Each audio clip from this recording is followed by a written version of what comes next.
जी नाज़रीन, एक बार फिर हम आपके साथ मौजूद हैं और बात होगी फ़िटनेस के हवाले से। जैसे आपने मेरा इंट्रो भी सुना था, मैंने उस वक्त भी कहा था कि कई ऐसी बीमारियां भी होती हैं कि जिस पे आप सिर्फ अपनी खुराक का ख्याल रखें, अपनी फ़िटनेस का ख्याल रखें, आप फिट हो जाएंगे। तो इसीलिए हम आपका इस लिहाज से भी ख्याल रखते हैं कि आप फिट रहें और अच्छे रहें, हेल्दी रहें। आज इस मौजूद पर बात करने के लिए हमारे साथ मौजूद हैं उज़्मा अली, जो ISSA से इंटरनेशनल ट्रेनिंग भी हासिल कर चुकी हैं। अस्सलाम वालेकुम जी, कैसी हैं आप? ठीक ठाक हैं? खैरियत से हैं? Thank you so much for being here. जिस तरह मैंने कहा कि कई ऐसी बीमारियां भी होती हैं, हमने अक्सर देखा है कि सुस्ती और काहली जो है ना, वो इंसान को और बीमार कर देती है। बिल्कुल सही बात। इसलिए कहते हैं कि ओल्ड एज में भी फिजियोथेरेपी वगैरह कराते रहना चाहिए, एक्टिविटी। अब तो आजकल हर डॉक्टर ये बात कहते हैं कि चलें फिरें, वॉक करें, भागें। मतलब फ़िटनेस पे इतना ज़्यादा रुझान हो गया, क्योंकि हम पहले भी ये देखते थे कि लोग बहुत चलते फिरते थे। अब ज़िंदगी इतनी आसान हो गई है कि यहाँ से यहाँ तक भी जाना तो गाड़ी में जाएंगे। बिल्कुल। तो जिसकी वजह से हम देख रहे हैं कि फ़िज़िकल एक्टिविटी ख़त्म हो गई। अब फ़िज़िकल एक्टिविटी के लिए हमें दोबारा से अपने आप को जगाना पड़ेगा। अच्छा, तो उसमें सबसे पहली बात तो ये कि लोग ये समझते हैं कि मैंने 6 घंटे खड़े होकर काम किया तो बहुत है मेरे लिए, मेरा वर्कआउट हो गया। वर्कआउट हो गया। क्या डिफरेंस होता है जब आप प्रॉपर सोचकर वर्कआउट करते हैं और आप एक फिजिकल एक्टिविटी काम वाली होती है? दोनों में फ़र्क बताइएगा। ये बहुत बड़ा फ़र्क है। मतलब कोई भी आप काम कर रहे हैं तो आपकी डेली एक्टिविटी है जो आप परफॉर्म कर रहे हैं, बट वर्कआउट ये है कि एक्सरसाइज करनी है, आपने अपने हर मसल को इंगेज करना है, पूरी एक प्रॉपर वर्कआउट करना है अपनी बॉडी का। ठीक है, इस तरह तो कोई भी काम कर रहे हैं, आप सुबह उठे हैं, ऑफिस जा रहे हैं, तो आप कह रहे हैं कि मैं काम कर रहा हूँ, लेकिन आप बैठे हुए एक पोस्चर पे, ये कोई मतलब एक्टिविटी है आपकी, ये कोई एक्सरसाइज या वर्कआउट नहीं है। आपको प्रॉपर अपने लिए 1 आवर निकालना पड़ेगा। 1 आवर नहीं निकाल सकते, 40-45 मिनट्स मस्ट है कि आपने कोई ना कोई एक्सरसाइज करनी है अगर आपको फिट रहना है। और दूसरी बात, फिजियोथेरेपी तक जाने की नौबत नहीं आनी चाहिए कि आपको तो ओल्ड एज की ओल्ड एज में भी मतलब अगर आप अभी से फिट रहेंगे तो यस, तो बोन डेंसिटी आपकी इतनी अच्छी रहेगी कि आपको आगे जाके फिजियो और चीजों की कौन सी ऐसी एक्सरसाइजेज हैं जो करनी चाहिए जिससे आपके ओल्ड एज तक भी आप जो है आपके मसल्स फिट रह सकें? ठीक है, सबसे बेस्ट होती है स्ट्रेंथ ट्रेनिंग। सही है, स्ट्रेंथ ट्रेनिंग के साथ हम कोर और कार्डियो कॉम्बिनेशन करते हैं। स्ट्रेंथ ट्रेनिंग बेसिकली इसलिए कहा जाता है कि वो आपकी बोन डेंसिटी के लिए बहुत अच्छी होती है। सही है, स्ट्रेंथ ट्रेनिंग में क्या क्या? स्ट्रेंथ ट्रेनिंग में सब आ जाता है। मतलब कोई भी एक्सरसाइज जो आप मतलब उससे करते हैं, मतलब कोई भी वेट ऐड करके या रेजिस्टेंस ऐड करके अपने मसल्स को टोनिंग के लिए। ये हम ऐसा करें, प्रैक्टिकल करके आ जाए प्लीज, आ जाए। और ये प्रैक्टिकल करके जब दिखाएंगे तो फिर सही पता चलेगा कि आखिर क्या है मसल की स्ट्रेंथ कैसे होनी चाहिए। आप यंग एज में भी एक्सरसाइज करें, बिल्कुल करें, बुढ़ापे तक वो काम आए। जी। अच्छा, तो ऐसा करते हैं कि थोड़ी बहुत एक्सरसाइज बता देती हूँ, मसल की से रिलेटेड बता देती हूँ। अच्छा, ये भी बता देना कितने कितने सेट्स करने चाहिए? कितने सेट्स करने चाहिए? अच्छा देखिए, सबसे पहले जो एक्सरसाइज शुरू करते हैं, सबसे पहले तो ये बता दूं कि कोई भी वेट लॉस या फैट लॉस पे जाना चाह रहे हैं, सबसे पहले जो है कैलोरी डेफिसिट में जाना बहुत ज्यादा जरूरी है।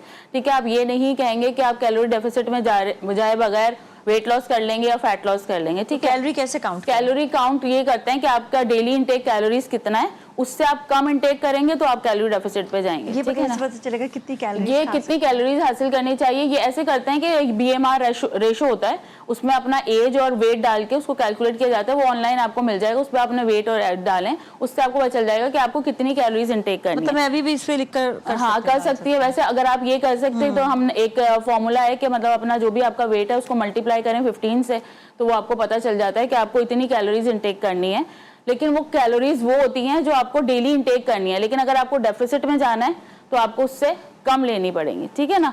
और बेसिकली ये होता है कि BMR रेशो से आप कैलकुलेट करके निकाल सकते हैं, या फिर आप कैलकुलेट करके प्रॉपर आपको पता होना चाहिए कि हमें इतनी कैलोरीज इनटेक करनी है। ठीक है, इसमें मेरे डिफरेंट साइट्स इन्होंने दी हुई, जिसमें नहीं, आप जो है अपना वेट लें, वेट के को 15 से मल्टीप्लाई करें। अच्छा, एक सेकंड, वेट लेके 15 से मल्टीप्लाई करना है। आपका एक कैलोरी अकाउंट आ रहा होगा। वेट केजी में लेना है? जी, मल्टीप्लाई बाय 15।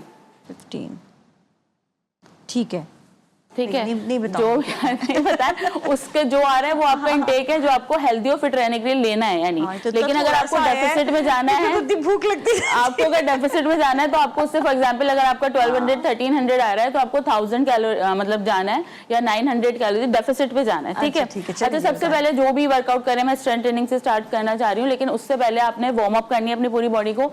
वार्म अप करने के लिए सबसे पहले पावर जॉग बता रही हूँ कि पावर जॉग करेंगे, hands back and fourth like this. ठीक है, पूरा इसको मूव करते रहना है अपने आप को। इसके 50-50 के 3 सेट्स कर लेंगे हम, ठीक है। उसके साथ हम करेंगे काफ रेजेस। वार्म अप बेसिकली करते हैं कि हमारा ब्लड फ्लो इंक्रीज हो बॉडी का। जब हमारा ब्लड फ्लो इंक्रीज होगा तो हम एक अच्छी एक्सरसाइज कर सकते हैं। इसके साथ काफ रेस कर रही हूँ, मेरा देखें फ्लोर पे हील्स टच नहीं हो रही है, अप एंड डाउन, ठीक है। इसको वापस ये जीरो नहीं करना है, तो आपके काफ स्ट्रेच नहीं होंगे, ठीक है। स्ट्रेच किया आपने काफ्स को, जॉग किया आपने, हल्की सी स्किप्स कर लें आप, ठीक है। इस तरह से आप जो है अपना वार्म अप कर सकते हैं। वार्म अप का सबसे इंपॉर्टेंट है स्ट्रेचिंग। मैं कोई भी मसल करने जा रही हूँ, बैक करना है, बाइसेप करना है, ट्राइसेप करना है, मुझे अपने बॉडी के सारे मसल्स को सबसे पहले क्या करना है, स्ट्रेच करना है। स्ट्रेच करने के लिए हैंड को सबसे पहले करेंगे लाइक दिस, ऊपर लेके जा रही हूँ, पूरा हाथ नीचे, ठीक है। प्रॉपर स्ट्रेच करें अपने हैंड्स को लाइक दिस। इसके बाद शोल्डर पे हाथ रखेंगे अपना, इसको मूव करना शुरू करें clockwise, 5 4 3 2 and 1, anti clockwise 5 4 3 2 and 1। अच्छा, कितनी इंपॉर्टेंट होती है जो आपका जो वार्म अप होता है? वार्म अप बहुत ज्यादा इंपॉर्टेंट। देखिए वार्म अप और स्ट्रेचिंग इसलिए जरूरी है, वार्म अप से आपका ब्लड फ्लो इंक्रीज होगा और स्ट्रेचिंग से क्या होता है, फ्लेक्सिबल हो जाते हैं आपके मसल, फ्लेक्सिबिलिटी आती है बॉडी में, पोस्चर बेटर होता है, किसी भी इंजरी से आप बच सकते हैं, ठीक है। सही है। आपके जो मसल्स हैं वो टू एंड फ्रो मूव कर सकते हैं इजीली, ठीक है। इसके साथ शोल्डर कर लिया, ठीक है। उसके साथ हम लोगों ने हाथ ये पोजीशन रखेंगे, ठीक है। इसको पीछे की तरफ मूव करें हाथ को, ठीक है। साथ काफ रेज भी कर रही हूँ मैं, पूरा पीछे लेके जाएं और फिर वापस आगे। जब मैं इसको पीछे मूव कर रही हूँ तो मेरे शोल्डर पूरे स्ट्रेच हो रहे हैं, बैक स्ट्रेच हो रही है, ठीक है। शोल्डर हैंड्स आपने स्ट्रेच किए अपने प्रॉपर। उसके साथ आ जाते हैं हम लेग्स पे। लेग्स के लिए आपने मूव करना शुरू करा, हाथों को ऐसे रख लें बैलेंस के लिए, पूरा पाँव आगे और पीछे मूव कर रहा है, ठीक है। अगर आप बैलेंस नहीं कर सकते तो कोई दीवार पकड़ के कर लें, ठीक है। अगेन नेक्स्ट साइड करेंगे, अगेन बैलेंस के लिए हाथ this this what ever suits, 3 4 5।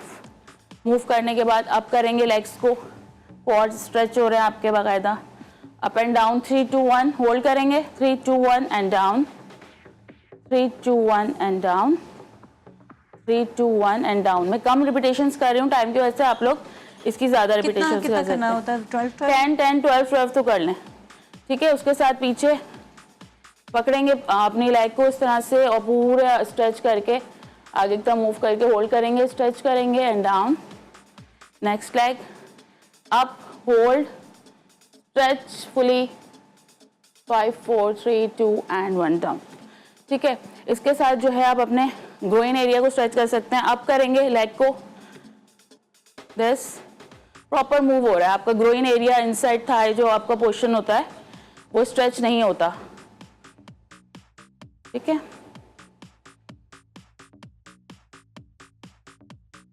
Slow and easy.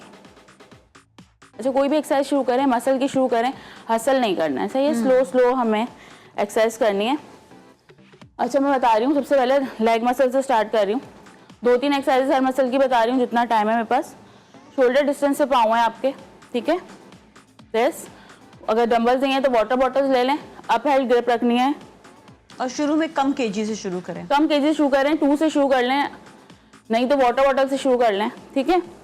आपने क्या करना है, नीचे जाना है और वापस आना है। सबसे इंपॉर्टेंट पोस्चर है, देखें ग्लूट्स आउट करना है, नीज जो है आपके शूज से बाहर नहीं आने चाहिए, एंड अप। साइड से जगह देखें, दिस डाउन एंड अप।